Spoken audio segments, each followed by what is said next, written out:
Okay, third time's the charm. We're gonna see if this works. Just because I don't want to do it again. The reason why is because I think the Wi-Fi was acting up, and so it just ended almost 4 minutes into the last video. So what is this video about? If you didn't read the about thing underneath the description, um, I'm showing someone in my gaming community how to do a play test of a list that they're making for a game that we're getting into. Um, for the people that know the game Steel Rift, it's a mech combat game. The mechs are not called mechs; they're called HEVs, and that's how I'm going to refer them as from here on out. But it's a gigantic robot with a human inside with a bunch of guns trying to take out the same type of big machine across from him as quickly as possible. So it's a lot of fun. Steel Rift in itself is a lot of fun because it's fast and quick, streamlined, created by Ash Barker, done by Death Ray Designs. And yeah, it's one of my favorite games to play with people as a fast game and a fun game to paint. So the process for anyone who's new to list building, this is for you. For people that are like used to wargaming, this might be something that you don't need to do because you just have that experience, or something that you're already doing. Like, yeah, I don't need to watch this. I know what to do. And what is that? It's this. It's going to be taking two different things, information, two different HEVs, and having them battle out using the weapons that have been equipped. And I'm using the quick build. I'm going to use the heavy from the Authority from the Quick Start Army list from the two-player set. You can find that on the DRD website, or you can actually find it on my Mini Factory if you are a STL printer. I'm also using a medium HEV from the Akumatsu Quick Build Corporate Assassination Team. The reason why they're called quick build is because most of the HEVs in figures are modular, so you can equip them with whatever you want. These were designed just to be put together. But what I'm actually going to be using are proxies, two ultra light HEVs, two little guys. But it doesn't matter because the process itself is literally just rolling dice with the information provided, so you can get a sense of the averages of that loadout that the HEV has. For the quick build, it's already been predetermined. But the cool thing about the game itself on the website, they have the hanger, the army builder, not army forge, whatever you want to call it, the list builder that gives you all the options. And so you're like, I want to be a gunboat where it's like just all these specific weapons that fit the profile. Or you're like, I just want to be a melee monster. So let's actually map that out. And what that requires is me shifting down so you can see the rolls, dice, and me just kind of explaining stuff. So here we go. I hope this works because at least this is going faster and should be better. So this proxy of this ultralight is for my heavy authority mech HEV, and then this is for the medium Akumatsu HEV. So I'm gonna say like we're gonna do range combat first. So this guy steps up. The cool thing about Alpha Strike is you can actually, or not Alpha Strike, about Steel Rift is you can Alpha Strike. You can use all your weapons. Now, most games have it where this weapons profile says 6 damage. Cool. So most people are like, okay, I'm attacking, I gotta roll these dice. No. To save time, so that way there's not a lot of huge cognitive load, and just simply like the lore is these HEVs are, they're not gonna miss. Why would they miss? They have the technology, they have the computer technology to actually do it. So they're not missing. So the only rolls that are made when someone attacks someone else is the armor saves, the defense rolls. And in the quick start rules and in any of the rules, it pretty much stays the same, where it works like this. A light mech on a 3+ doesn't take any damage. On a 4+ for a medium, on a 5+, on an ultra heavy, which is in here, is a 6+. So let's just get to it. The first weapons loadout is missiles. It says smart and limited, and you will figure out the rules, but we're not doing that. We're literally just seeing how much damage is dealt. So you know if the loadout can take out on this heavy HEV, could it take out a medium HEV in one turn? Let's find out. So 6 damage. These go to the defender, who takes the dice and goes, okay, well, if I got to take 6 dice and I'm a medium HEV, I need 4s or better. So let's see the average. Okay, so we get 1, 2, 3, 4 or better, and we get 3 1s. That's an average roll, and that's what's to be expected on a 4 plus. Okay, cool. So you would just mark this down because it's limited. That doesn't mean anything other than you know that after 3 uses, this heavy HEV's armament isn't going to have as much staying power, but by that time, you shouldn't have to worry about it. Okay, so the next weapon is 5 damage. We're just acting like they're just shooting at each other in on a road. There's no cover, there's nothing, because that would have an effect, and we don't want to complicate it more than anything. So 5 damage. Take 1 here. Defender rolls, stays a 4 plus. Only time it would change is if there's a special rule that the weapon has. So roll. So on a 4 plus, 1, 2, 3. So not that bad in terms of protecting. There's only 2 damage now, and that goes to the armor. So the cool thing though is this weapon right here. And I check it off. Kinetic. Well, I am a heavy HEV shooting at a medium HEV. Normally you got to roll on a 4, but because I'm bigger, it goes down to a 2 or a 3 because the medium is 1 class lighter. Bigger HEV, bigger bullets, just works out better that way. So let's see what happens. Do I spin? I do, because it's a 3. You spin 45 degrees, so you do it like this. Now, why does that matter? Because now the weapons that you have chosen and their special rules start playing that role.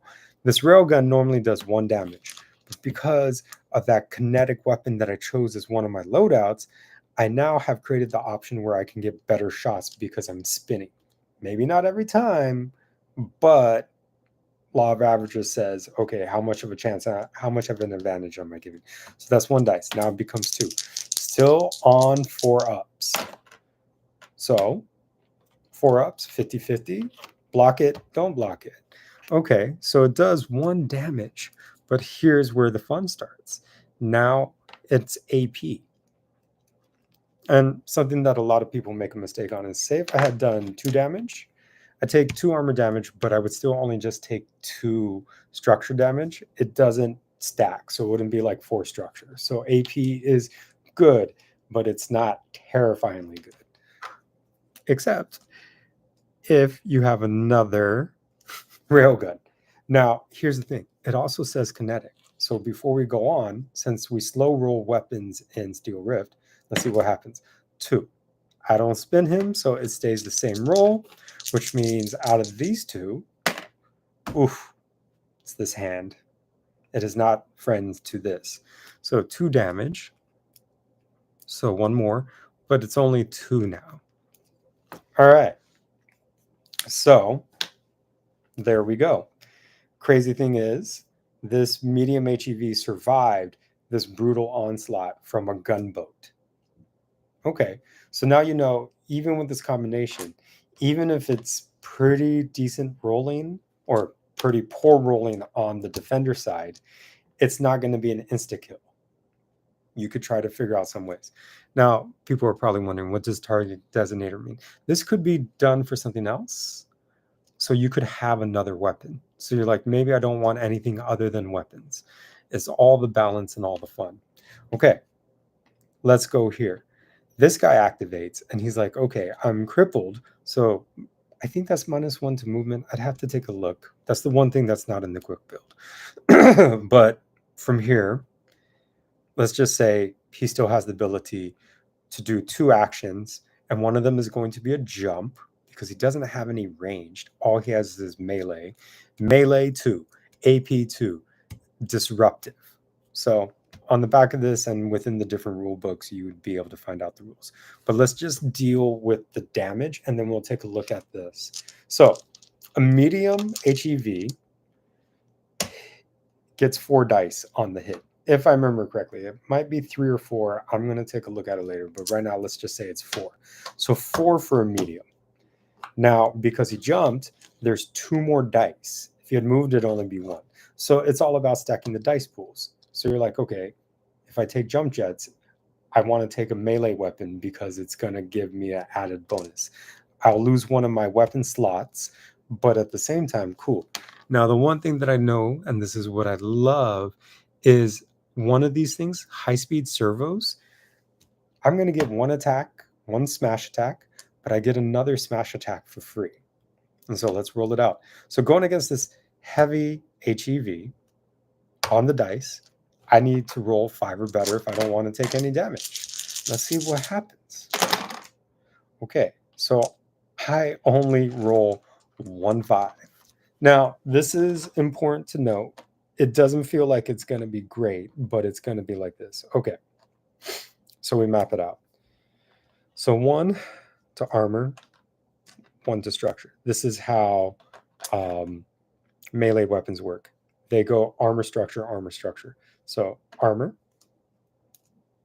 structure. So it might seem bad. Armor, but because this is armor 2, let's see, right there. No. I almost thought. Oh, there was one step that I forgot to explain, and this is just important for melee. This medium mech, actually, let's see, 5s. Okay, so I take that back because I didn't really change the rules. I forgot one thing about melee, so this is why it's live. Okay, so what I needed to do to protect myself, because I'm a medium mech hitting a heavy mech, I need actually, yeah, no, that's the way it works. Okay, we're gonna go through it. So to do damage, if it was a heavy versus a heavy, I need a 4. But because it's a medium, on a normal melee attack, I would need a 5. Or I would need a 2 to protect. No, 3. Okay, let me say it all over again. So he's hitting me. Because he is smaller than me, that increases my chances of protecting. Normally it's a 4 versus 4, but because he is one size smaller, it goes from a 4 to a 3. So I have a better chance. But because he has melee 2, it goes to a 4 and then to a 5. So he's smaller, but because of that blade that this Akumatsu has, it's gonna hit me hard. So it was actually right, where it was 3 damage here, 2 damage here, and then 2 from the AP. And this is where you're like, okay, what does disruptive do? Let's see, disruptive, directional, APX, disruptive, C core rulebook. So I would have to look at the core rulebook. But right there, what you have seen is a medium HEV do enough damage to put some stress, and there could be some more negative effects. Now, here's the cool thing. That was just 1 attack. And because of directional thrusters, there is no jumping, but now there's 4 dice, and it's still the same thing. Roll it out. 2 blocks, 2 things. Okay, very cool. I've taken half the armor of a bigger HEV than me, and I've torn through most of the structure. There should be some stuff that's crippled. So when you take a look at it, because of this melee-focused loadout that I've done, or that Death Ray Designs has done, versus this gunboat, you now have almost equal change. So a medium equipped ride can take out a heavy. A heavy equipped ride can definitely take out a lot more. And I can recreate this in any scenario, and that's it. It's really simple. It's just take the dice, roll it out. It'll actually help you learn combat faster, and then it'll be fun. So This is a tutorial for folks that are not used to like figuring it out, or are kind of stubborn like me, who are like, okay, do I really want to take the time? And yeah, take the time. Because now, even in this, it's like, if I'm going to do melee, I definitely want them to do melee. So there we go. I'm going to end the stream. Thank you for your time. Whatever rules I got wrong, let me know. And hopefully this is helpful to you, Jabberwocky. I appreciate the fact that you trust me enough to ask. 3, 2, 1.